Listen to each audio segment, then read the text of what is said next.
Welcome to D&D with high school students, the interlude episode, or as Anna would like to call it, the intermission episode. Fine, Yes. I'll call it intermission. It's not really a break, though. This is the what happened with Trixie while the rest of the party was ruining everything. So, to recap, Anna, welcome back. Hi. So here's what happened. You guys had been on that boat, and you were exploring the room and found some things. And then, remember you heard that sailor? Yeah, And then, I tried to kill him, You yes. guys like cleverly tricked him and distracted him. And then you guys were leaving, and he came back out of the room and was like, hey, get back here. And then you were like, whoosh, And I missed. whoosh, whoosh. That's the sound effect that I make for Eldritch Blast, but I don't really know what sound it makes. So then, you guys run out, Yes. right? So, you guys get down the docks. You're running on the docks. Sailor comes up the ship and is like, "Alarm, thieves!" And he's ringing the bell. And people on the docks are like, "Oh, what's going on?" Murmur, murmur. And they're all like, paying attention now. And so everybody else is like, "What do we do?" You just ran. I made a roll. This is when we were in Vegas. I made a roll for your character, and you successfully stealthed because you saw an alley between two warehouses. So you just hightailed it and you hid out in the alley, right? Yes. So you're in the alley. And you see the rest of your group now surrounded by like citizens of the town on the docks and market people and merchants and stuff, and the constable's coming and the sailor's like accusing them of stealing, and you see them just break out into song. Like they start like playing music and stuff, and you're up on your like perch in the alley in the shadow like watching this, and you see them do this stuff, and you can't, because you're kind of far away, you can't quite hear like exactly what's going on. You're like probably like 60 feet away, but you definitely see like that they're trying to do something with music and you're not sure why, and the constables come over, and then you see like this argument brewing, and like the sailor comes closer and he's like pointing to them and he's talking to the constables, and the constables are like, calm down everybody. You kind of see like these gestures, and people like in the crowd like murmuring and pointing to different people and stuff. And then you see, actually, you know what? Make a perception roll. I don't know if you would see this because there's so many people. 7. A 7. I don't see So it. you don't see the thing that I thought maybe you would see, but that's fine. But what you do see, however, is your party begins engaging in combat with the constables. Oh. They're fighting the cops. After we burned down the mayor's house, or we attempted to burn down. So Anna, you are seeing this train wreck happening. Yes. I need to ask you now. Do you stay and continue watching what unfolds, or do you split? Postscript, you see in the back of the crowd a simple man in gray robes with a shaved head just watching all this happening. Now he's farther away. He's kind of in between the crowd of people and where you are. He's about Halfway? I would say 30 feet? he's about 25 or 30 feet away. Yeah. And you just see him kind of watching all this stuff in his common way. What do you do? I'd like to use Awakened Mind, and I Okay. would like to talk to him. All right. You concentrate using your connection, and you feel that you are connected to him through the awakening. All right, I say, hey, dude. Gray dude. Gray dude. Turn around. So you see him like, and then when you say turn around, he turns around and he's like looking. I say, He doesn't seem to see you though, but he's Yeah. looking by and he's like looking. okay. Dude, the shady alley. The most suspicious place. And then he starts walking towards you. You can talk to me, So in his mind, you hear him say like, Yeah. "Can you hear me?" Yeah, dude. Ah, this is good. Where are you? I'm coming towards the alley now. I will come to you. Yes, you have to do that because I don't know if you've noticed, but my party is making an absolute fool of themselves out in He the still open. doesn't see you. He walks into, now he's in the mouth of the alley and Yeah. he's like looking around, but you're like cropped up on like where there's a couple like old discarded crates in between the warehouses. You're like kind of wedged between them so you can see.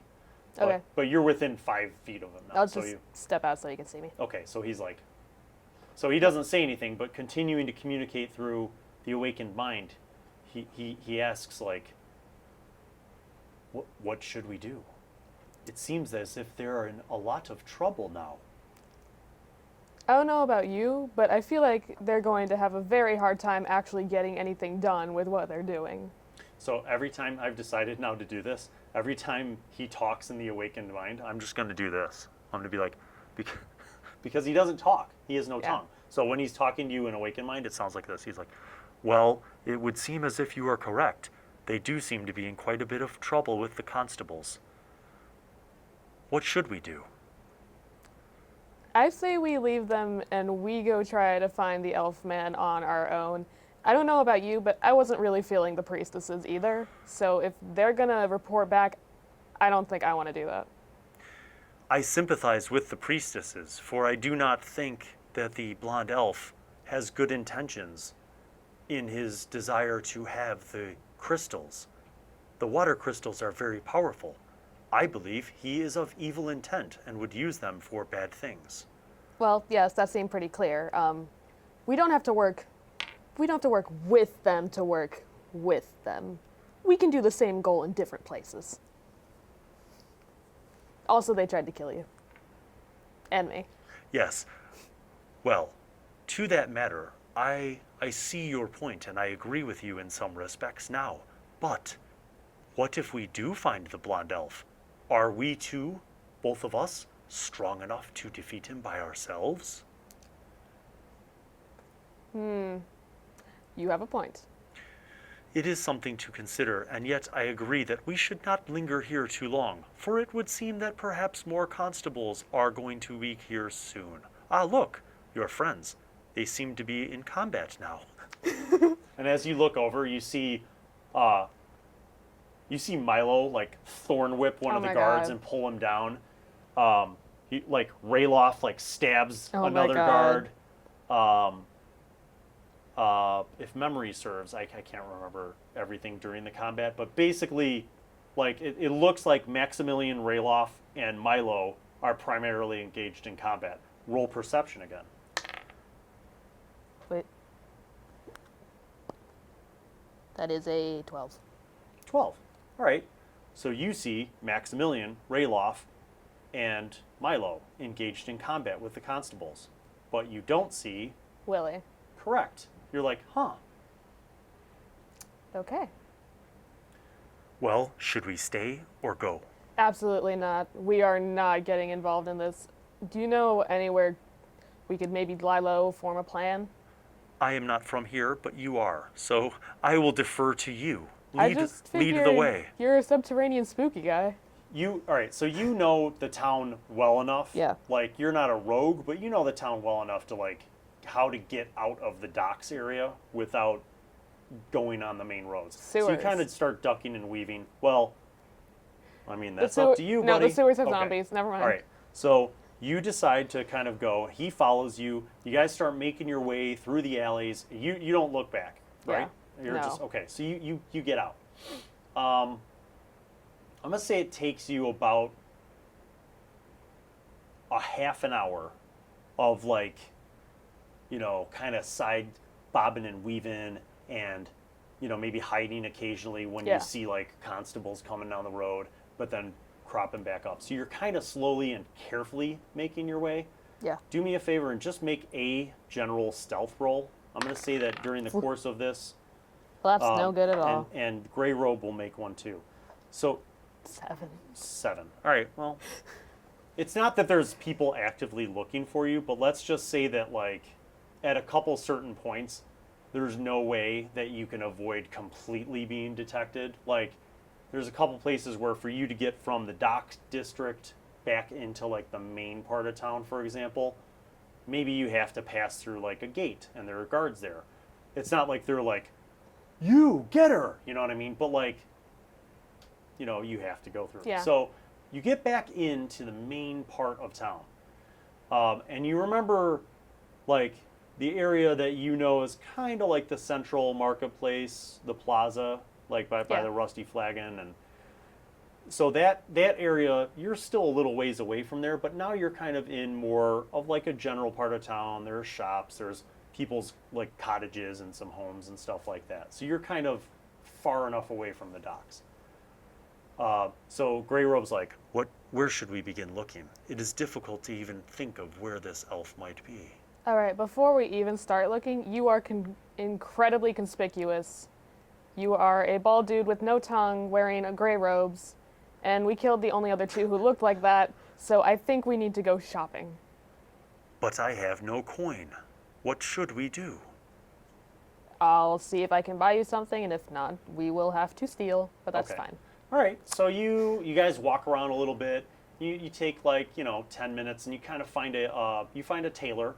Yeah. And there's you see their shop has like one of those open windows because it's nice out, and their shutters are open, and there you see some like nice fabrics kind of gently blowing, and the doors are open, and so you go in, and there's an older man who's tending shop, and you see a woman who's similarly aged, maybe his wife, and they're like she's doing some repairs. He's like reorganizing the rack of clothing that's there's some shirts and stuff. So and like he turns to you and he's like, good day, what can we help you with today? Hello, sir. I'm looking for some friends for my I'm looking for friends, for one. I'm very lonely, but more importantly, I'm looking for clothes for my friend here. He just got in town, but he's lost his luggage, so... Yes. Yeah. Do you have anything kind of ready-made that we could pick up? Well, certainly there are some options. Do we have any particular styles? Are we going for a full ensemble? Is this more formal, traveling clothes, casual? Your friend seems to be clerical in nature. He is, yes. He's a very religious man. That's why he can't talk, and why I'm talking. Oh, I see. Yes. With all due respect to you and your gods, perhaps a simple. Well, it is rather warm, so perhaps a short-sleeved chemise of some kind, and some. We'd like to go with pants. Yes. We're done with some the pants. robes here. Okay. All right. Let me pull out. So basically, he goes to the rack. Yeah. He sizes up a couple things. It's not perfect, but basically, you see that he pulls together like some sandals. Because by the way, the Grey Robe sandals are like shot. Like they're held together with a piece of rope. Yeah. So he pulls out like some decent sandals, some pants that kind of like end off, just above the knee, and there's like open. Yeah, typical fantasy stuff. Breathing room, and kind of one of those puffy shirts, and maybe just a very light like kind of vest. So he's like, yes, we could do. Let's say for the entire ensemble, would 6 silver pieces be acceptable? Yes, they would. Very good. Pleasure doing business with you. So the Grey Robe kind of goes off to this little corner and pulls the curtain, and he changes, and he comes back out, and he's like very happy, and he tells you like telepathically, he's like, this is wonderful. These fabrics breathe very nicely, as opposed to my solid woolen robe, which is very difficult to wear in summertime. Especially in a Mediterranean port town. Yes. Thank you. You are most kind. And like he bows and smiles.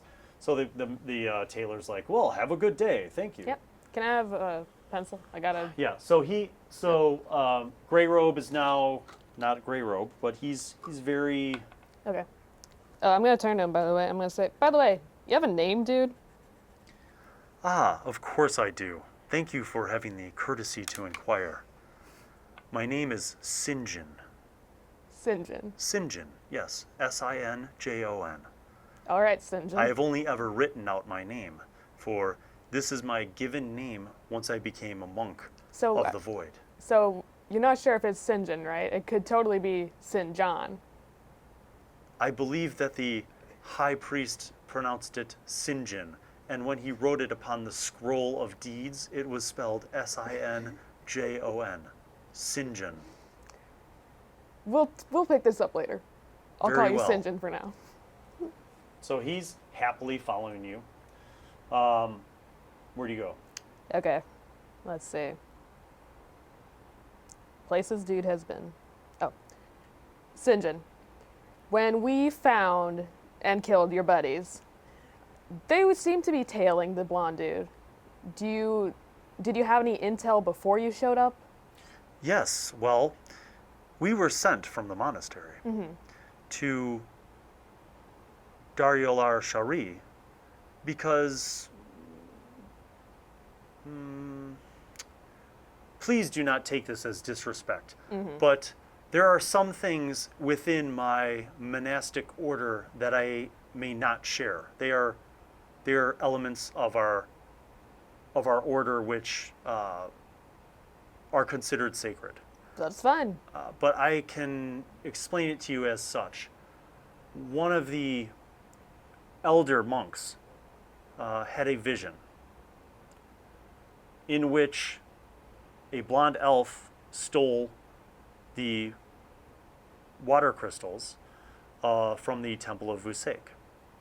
And in this vision, he saw that the aftermath of this was nearly cataclysmic, and the island was wrought asunder by the gods and by horrible, horrible disasters. Okay, so and real people bad stuff. died, and things burned, and places were flooded, and the earth was torn asunder, Okay. and the wind swept the plains and destroyed our whole continent. So Okay, we were sent to stop this. that seems very reasonable.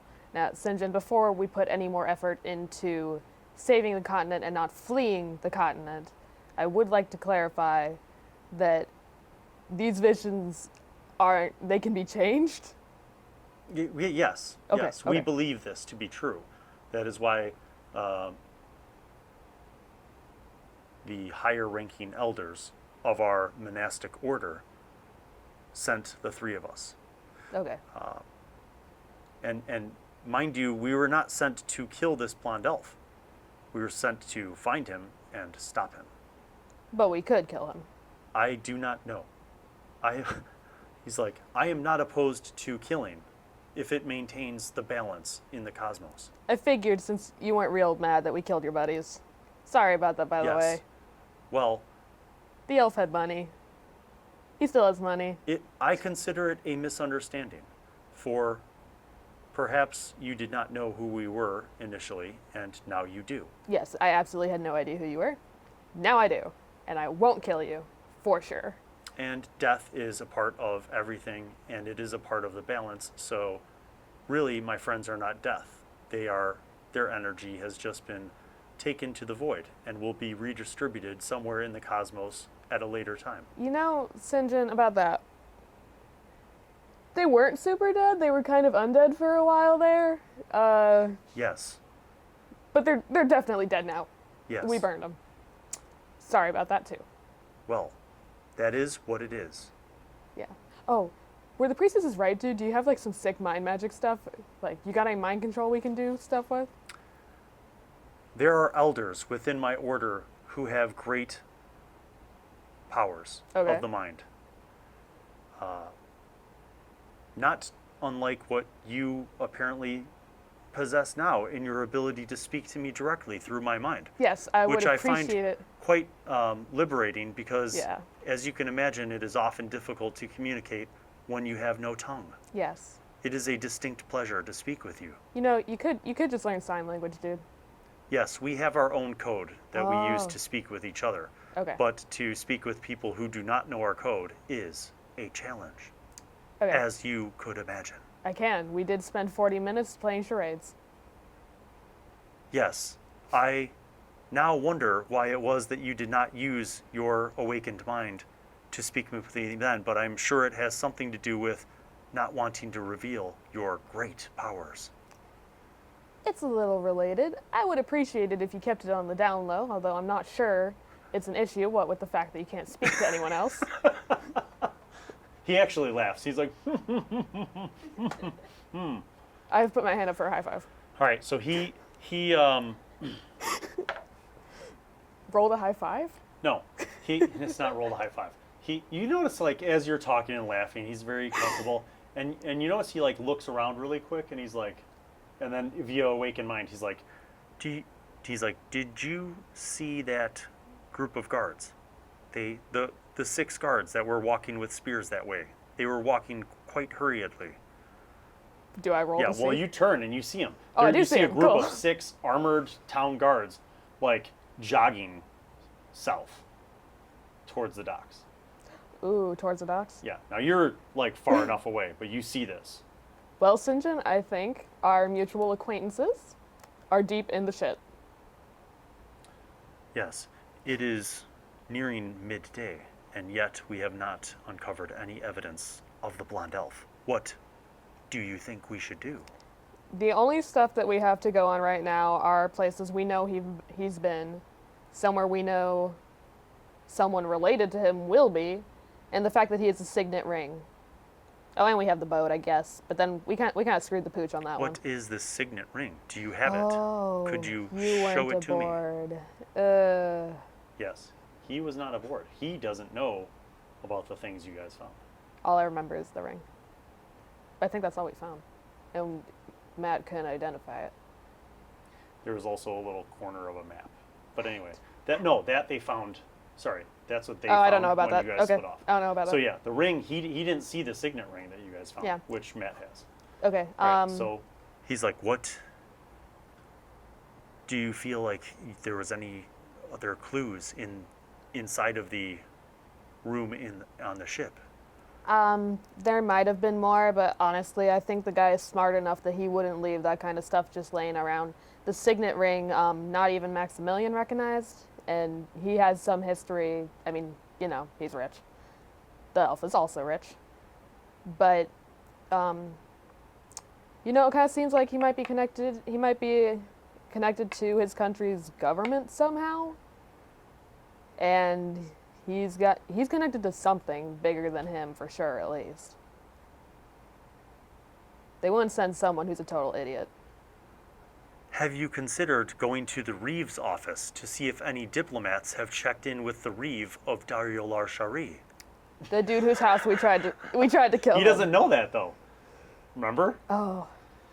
St. John doesn't know, or the Reeve? No, Sinjin doesn't know that Oh, you guys okay, did so that. St. John, before we met you, St. John, we did sneak into the Reeves banquet, and Willie did try to kill the Reeve, and I did steal all of his wife's clothes, perfume, and makeup, as well as his ashtray, and then we set the office on fire and jumped out his window. I do not understand your group's rather chaotic and unpredictable behavior. It does not make very much logic Well, to me, and yet I understand that the cosmos works in all ways, and there is always a balance to be found. St. John, I think alcohol had more to do with it than the cosmos. And I wasn't going to do anything until Rayloff set the desk on fire. And then at that point, it was already on fire, so might as well do more crimes. I'm broke. I see now. This explains why you would not go to investigate if any diplomats from any governments had checked in with the Reeves office. No, I think that one's more on the stupidity and again the alcohol.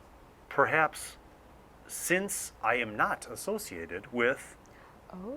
your actions at the Reeves, I could find out if any diplomats have checked in. However, speech would be a challenge. Well, I Do did. you have any paper? Perhaps I could write a letter and share the letter with the assistant to the Reeve to inquire whether or not any diplomats have checked in. I have a scholar's pact. Does that? Yeah. Okay. Sure. But the other thing is, I did go to that banquet in Rayloff's acolyte clothes. Yes, you could try a disguise. Yes. Do you have disguise proficiency? There's a disguise proficiency. It would be in the bottom left corner if I made you write it down. I do not have I disguise don't think you proficiency. do, I have yeah. boats and navigating. Yeah. 'cause Wait, you're objects, a pirate. floating objects and navigating. Yes. It would appear that that is one option. Do you have any other ideas as to how we could possibly track down the blonde elf? No, I think you're right, and we gotta check for diplomats, my man. Okay. Here's what we're gonna do. We're gonna go in together. You're gonna pretend to be someone important who's snooty and won't talk to them. I'm gonna take off my pirate hat. And we are going to inquire as to whether or not any diplomats have checked in because some people are late for meeting with you. How's that sound, my dude? You can be snooty? All right, let's go. Okay. We do that. So you guys make your way through one of the outer neighborhoods, kind of towards the Central Plaza district.